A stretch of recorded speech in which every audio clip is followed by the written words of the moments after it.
How is everyone doing? It is your fallen angel, and I am back with another video. Today, we will be going over bioelectric technology and the black arts of hypnotism. Before we get started, just like to let you guys know, if you'd like to support this channel further, feel free to check us out on Rumble as well as Patreon. But without further ado, let's get started. Each of us has an electromagnetic field around our bodies. This is what we know as aura. Our thoughts and the activity of our brain form a circuit within the aura. Since thought and brain activity are electrical impulses, they can be decoded and read. The world powers are well aware of this, and with advanced computer technology, are able to decipher a person's thoughts, where they can be received by a special device, and the output is so much like when satellite signals are formed into a picture on our TV sets. So guys, all of us have a aura about us, right? This cannot be seen directly through light apparatus, but we all have an aura about us. There are also microchips that can be used as implants along certain neural pathways to send electrical impulses to the brain, stimulating certain thoughts, feelings, beliefs, or implanting certain memories. Although this technology has a way to go, there are now actual thought reading machines, which, like everything else, in time will be perfected. A device is placed upon a subject's skin at certain points that reads the bioelectrical output and decodes these impulses so that they can be easily read with a special computer. So guys, our thoughts and emotions put out a electrical output within the aura. So we definitely cannot see this, but we can feel it, right? We can feel this kind of energy around us. Now, what has to be said about this is the future, guys. These microchips are the future. They are used to control in such a higher degree than what we're used to, right? To the point where your thoughts won't even be your own thoughts. There will be mental blocks put on certain individuals because of these chips. This is the future that politicians as well as billionaires want. During the 1970s, the world powers acquired major advances and breakthroughs in mind control technology. Hypnosis has many positive applications, such as healing or breaking certain habits. Most professional hypnotists agree that when under a hypnotic trance, the subject will never act against his or her own will or perform acts contrary to his or her own nature.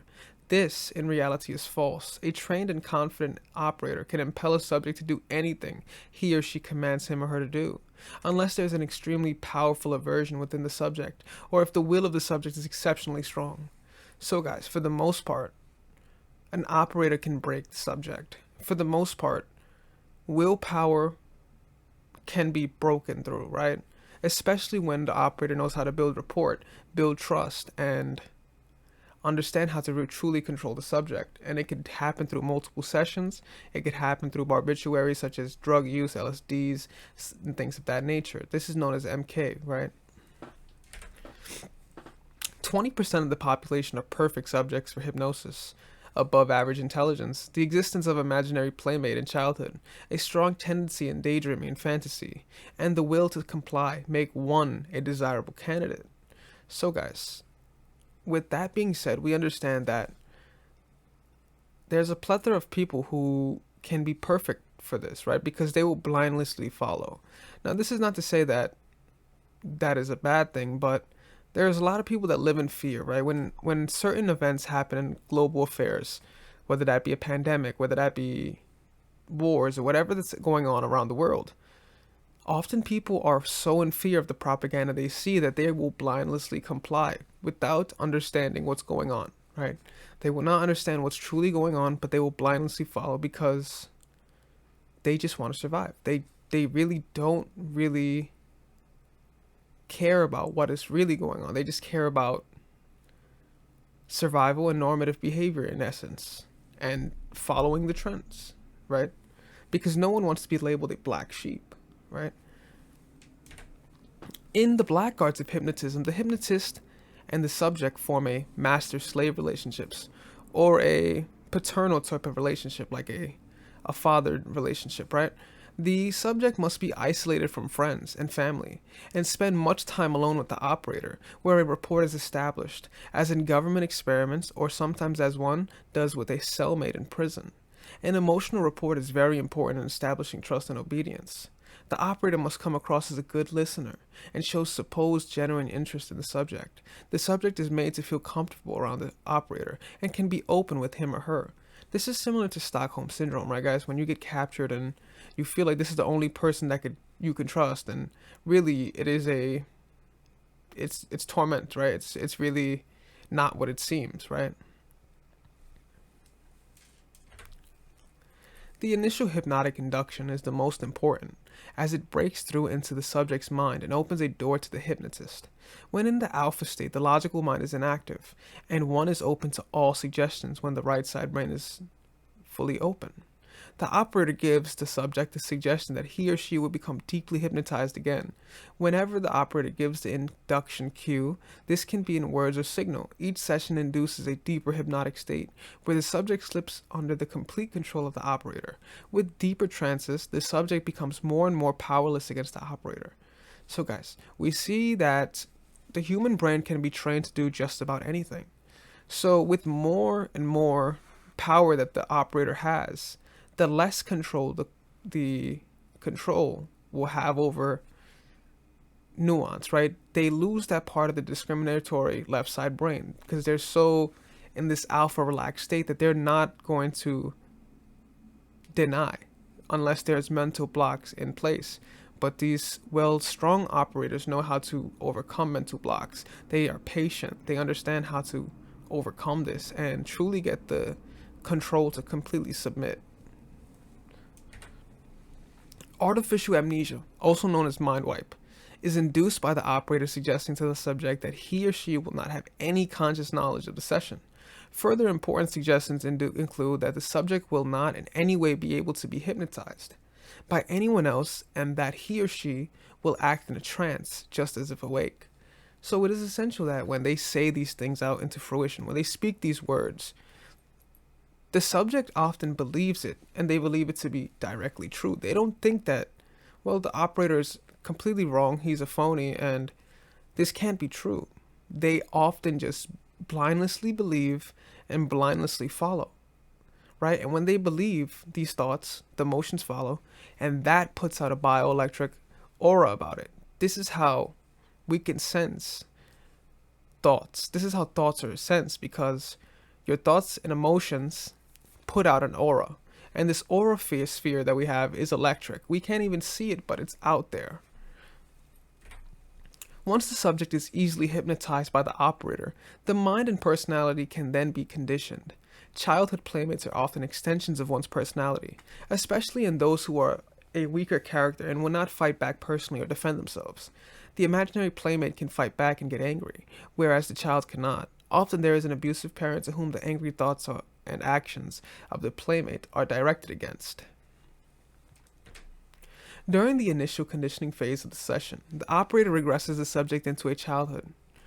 Regression plays a very important part in establishing control over the subject. An operator who works for the government, as in producing spies, will look for the most aggressive of the imaginary friends in attempting to artificially split the personality. The most aggressive aspects of the personalities are the ideal in destroying all inhibitions. So it is essential that when people are looking for people to follow, whether this be CIA or other institutions that are looking for people that will blindlessly follow, they want to follow people that are extremely malleable, young, malleable, and are fearful. They need control. It is all about control when it comes down to it. So they usually look for young and malleable people that have sort of a rapport with a imaginary friend. So now they could use this setting to their advantage, right? It's always a power play. Artificial splitting of the personality occurs where the imaginary playmate is brought out in the subject, and the subject becomes the playmate on cue. The playmate usually emerges through one of the subject's chakras. The operator informs the subject that playmate's name will come through the subject's stomach, third eye, throat. The subject is further told again that he or she will not remember anything of the session of the emerging personality. In actual cases, the emerging stronger personality is conditioned through programming and suggesting to be hostile to the root personality of the subject. So they use these playmate sort of ideal as a way to keep the hostage or subject, whatever it may be, in a controlled state, right? They want to let them know that we have control over you, and the reason why you're acting as such is because of this playmate, and the playmate is coming out, right? And they're using your own chakras against you. Now, if you have strong meditation and you know how to power meditate, you won't be able to fall for something like this because it just won't exist. You yourself understand how your chakras work. In these kind of experiments, they understand that many people are not aware of their own chakras and how powerful they are. So they use that against them. They use the lack of knowledge against them, right? The number one weapon ever used is knowledge. Knowledge is the number one weapon. It's not any physical attacks. It's not any weapon you could think of. Not anything that could cause physical harm. The biggest weapon is knowledge. That is the biggest weapon. And having knowledge over someone induces more power and a power role, right? The aggressive personality in nearly all cases is stronger and can take more abuse. The world powers use this subject as robotic spies.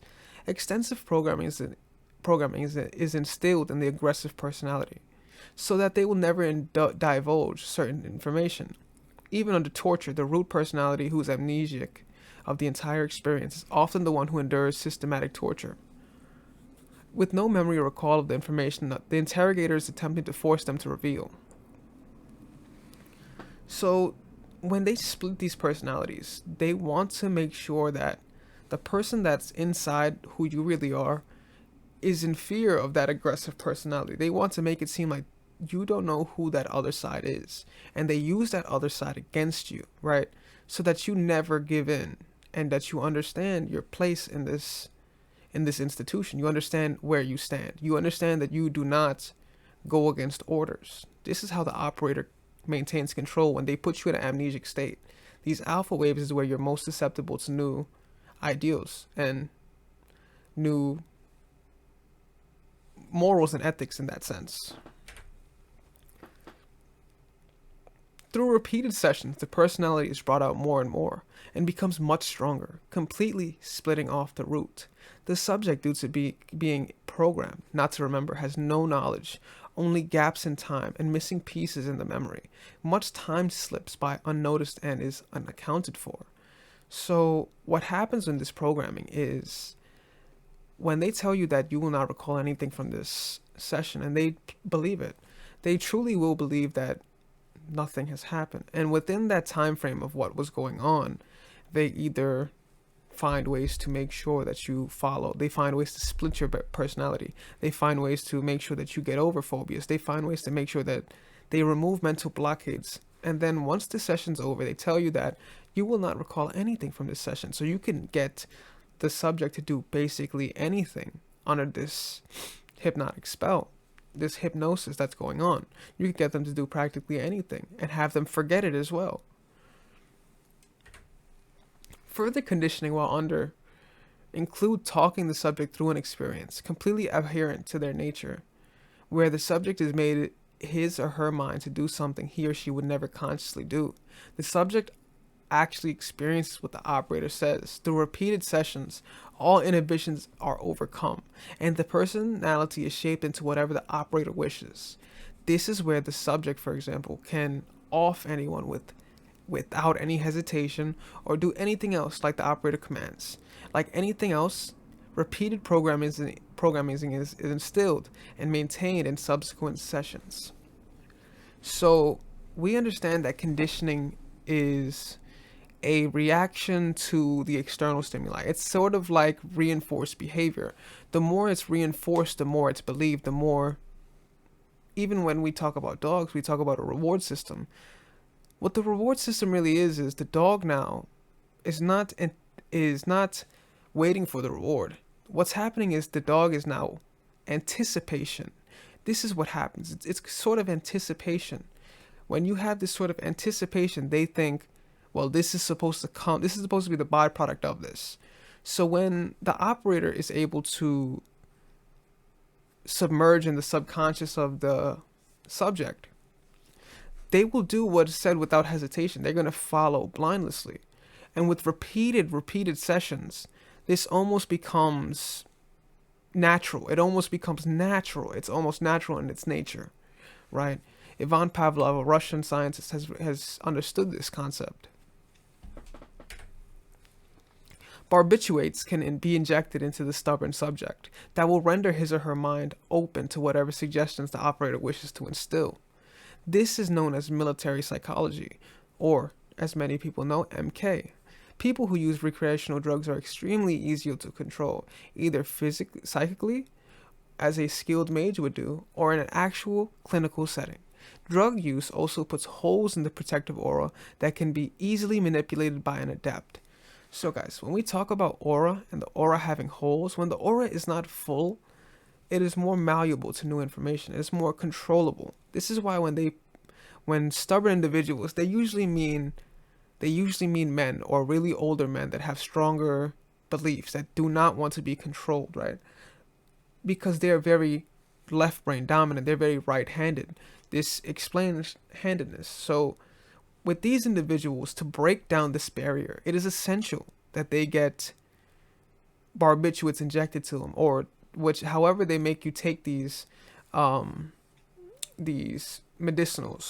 quote unquote medicinals. They want to make sure you break that logical side down so that you do not discriminate. Now you're accepting of what's happening. They want to break down any barriers, any walls, any gates that you have up. They're trying to break this down to the point where now only the right side brain is operating, and now you're more susceptible to creative thought. You're more susceptible to new ideas. You're more susceptible to just new groove patterns in your brain, like Rick Strassman has said. When you take LSD or you take psilocybin, you take these recreational drugs such as that, you are more susceptible to new thoughts. It's a plethora of new thoughts. Therefore, when you're accepting of these new thoughts, you are more controlled by the operator. Electric shock treatment works to destroy memories and can be used to wipe the mind clean by agencies within the world powers. The mind is then reprogrammed. Beliefs, ideas, thinking patterns, and habits are instilled, usually through trance induction by drugs. Until the new personality takes hold and the drugs are no longer needed, this is known as brainwashing and can be done for all purposes. So guys, we know that electric shock therapy can induce a reaction because we are electromagnetic in nature, right? Our aura is electromagnetic. So when we put these people through shock therapy or shock taser, whatever the shock may be, this rewires patterns in their brain. This allows for new formulation. So we see a lot in the police academies or many institutions such as this, shocking them before they get out into the field, before they become a officer. This is because this is a brainwashing tactic so that you are no longer serving the people. You're not serving the people and justice. What ends up happening is you serve the powers above, right? This is why we see a lot of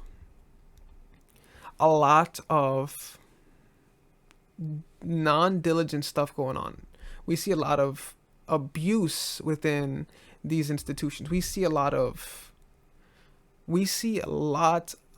plethora of mishandled situations because what's happening is these officers are no longer trying to protect and serve. They are serving the government above, right? And this is a way that the powers above, the really high powers at the top of the triangle, fiddle with the people at the bottom. They fiddle with them because when they have these officers who are known to protect and serve, when they have them in a state of brainwash, which they don't even would consider this, but in a life or death situation, it seems like they always take the side of the government. They're taking that side. They're not taking the people's side in most of this stuff. Most people are unaware of what can be done to their minds. By those who have more knowledge and control, self-hypnosis is useful in where we ourselves program our minds. We can program our minds to be resistant to all unwanted influences. In addition, others will not be able to influence us or our minds or establish control over us in any way. So, guys, it's important to understand how indoctrination works. When you're indoctrinated by someone or an entity or a government or something like that, it's usually because they want to maintain control over you, right? They want to maintain some sort of control over you. They want to make sure you're not free thinker, you're not an enlightened thinker, you're not going against the grain. Now, this is not to say that just going against the grain because you're edgy. This is to say that there's a reason why they want you in control. They want to control you. They want to control every aspect of your life. Every single aspect of your life is under control because they don't want you recognizing how powerful the human vessel really is. They don't want you understanding how powerful and intertwined this all is. So, guys, with that being said, this is an understanding of the bioelectrical technology used in the current state of the world and understanding the black arts of hypnotism, right? So if you have any questions, feel free to leave them down in the comments below. I'd love to read them. This is your fallen angel, and I am out.